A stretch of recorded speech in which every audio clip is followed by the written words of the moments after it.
आ घर में बेत रखल है, ये भूत खिलाती है, ये भूत खिलाती है, इसके देह पर देवता है। भूमिहार राजपूत ब्राह्मण की पत्नी इंस्पेक्टर बनती है, आंगनबाड़ी के सेविका बनती है, स्कूल में शिक्षिका बनती है। दरभंगा में तो कमिश्नर थी, महिला वंदना कीनी नाम था कमिश्नर। कितना लड़की अभी रेलगाड़ी हाँक रही है, उसमें होता है अफसर। आई सोलकन में भक्ति नी, गंगा में जाके सतमन कराती है, गंगा में कूद रही है, मोरी उड़ी उघार ले। ये इतना देवता इसके देह पर है, कितना को बेटा देती है, बेटी देती है, भक्तिनी बन के सबसे रुपया ठगती है, भक्तिनी बन के। दूसरी बात, भक्ता देखे हैं भूमिहार में, ब्राह्मण में, राजपूत में, कारी के भक्ता, सोखा के भक्ता, गहिल के भक्ता, धर्मराज के भक्ता देखे हैं कभी? वो इंजीनियर बनेगा, डॉक्टर बनेगा, प्रोफेसर बनेगा, कमिश्नर बनेगा, बैंक मैनेजर बनेगा, आई सोलकन भक्ता बनेगा। इसके देह पर खाली देवता रहेगा, खूब कूदेगा, ये खूब कूदेगा, धरती पर गिरेगा, मानर बजाएगा, झाल बजाएगा, हारमोनियम बजाएगा, ढोलक बजाएगा।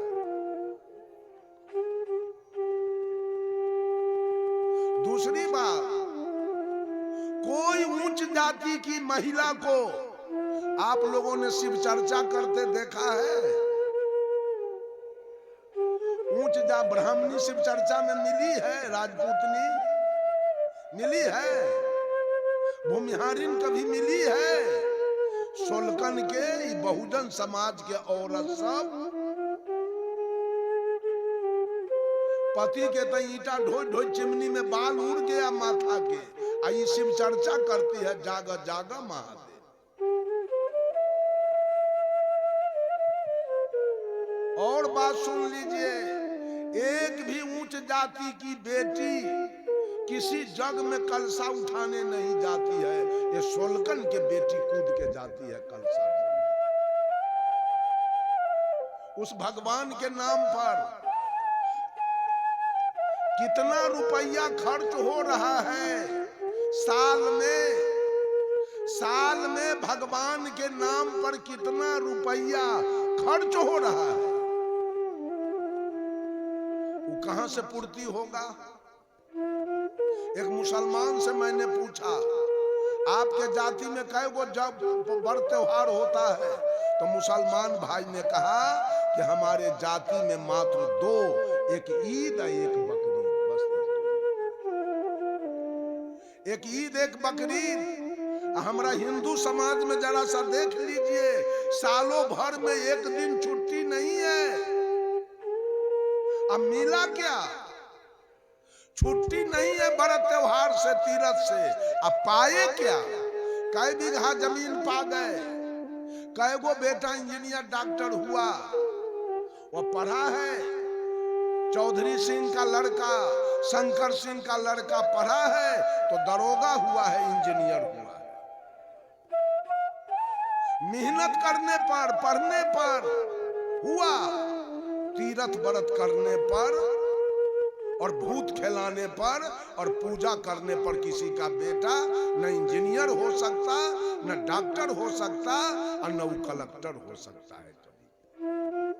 खूब गौर कर लीजिए, देह पर रोआ कभी नहीं जन्मेगा ये देवता पितर के चक्कर में, कभी रोआ नहीं जन्मेगा देह पर।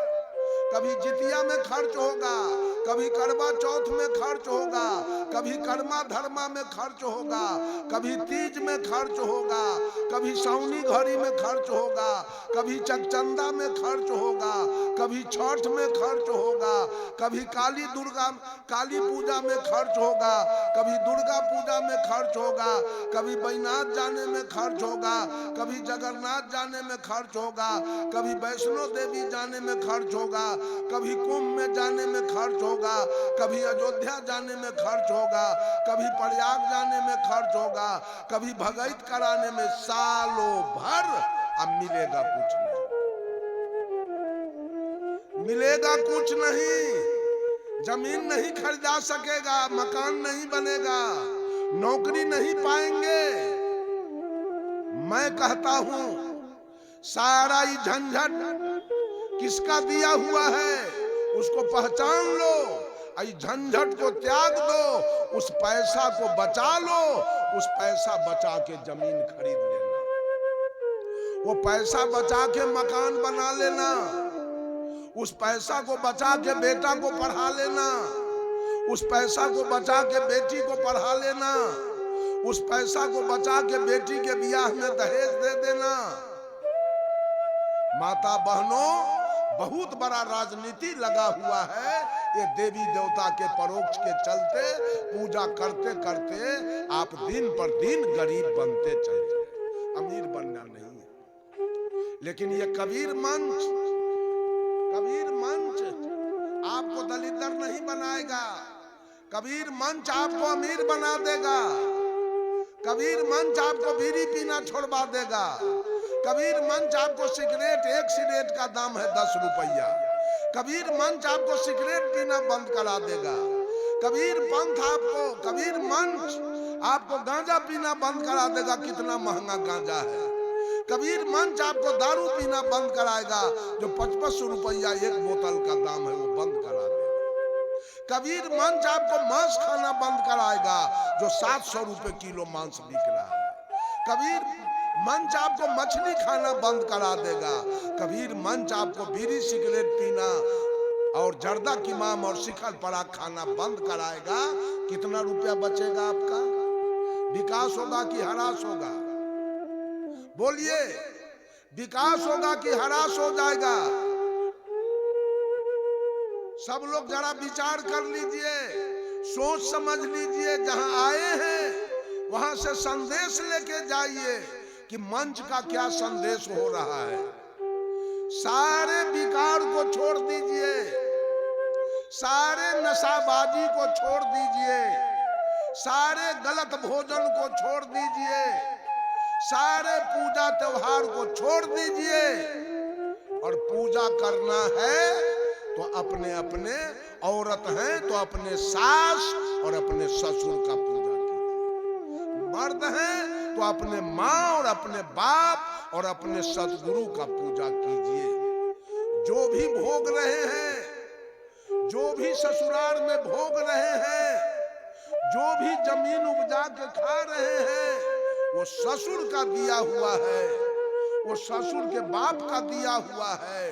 वो जमीन न राम का दिया हुआ है, न कृष्ण का दिया हुआ है, न महादेव जी का दिया हुआ है, न हनुमान जी का दिया हुआ है। वो जमीन आपका ससुर आधा पेट खाकर, दूध बेचकर, नमक मिर्चाई के साथ खाकर, फाटल धोती पहनकर, फाटल कुर्ता पहनकर, फाटल चप्पल जूता पहनकर आपका ससुर ने वो जमीन खरीदा था। जिस जमीन को आप जोत के खा रहे हैं, जिस जमीन पर आपका बाप माँ विवाह किया, बात करता है लड़का पर कितना जमीन है, तो 5 बीघा, इसी घर में बेटी का विवाह करेंगे कि बेटी हमारी चैन से रहेगी। 5 बीघा जमीन है, वो जमीन किसके ऊपर तिलक हुआ, किसके ऊपर आपका विवाह हुआ? भगवान के ऊपर, कि वो है बुढ़बा बुढ़िया के पैदा कैल बेटा के ऊपर, वो है बुढ़बा बुढ़िया के पैदा कैल बेटा के ऊपर आपके मांग में सिंदूर है, आप सुहागवती बनी है, आपके हाथ में चूड़ी है, आपके गोद में बालक है। उस सास को औरत सब देखना चाहती है। अभी हमारे साहब जी चर्चा, कमेश्वर साहब चर्चा कर रहे थे, बुढ़िया के क्या कहती है, देखते रहिए हमरा लड़का के, तनिया बैठी फलना देवता के पूजा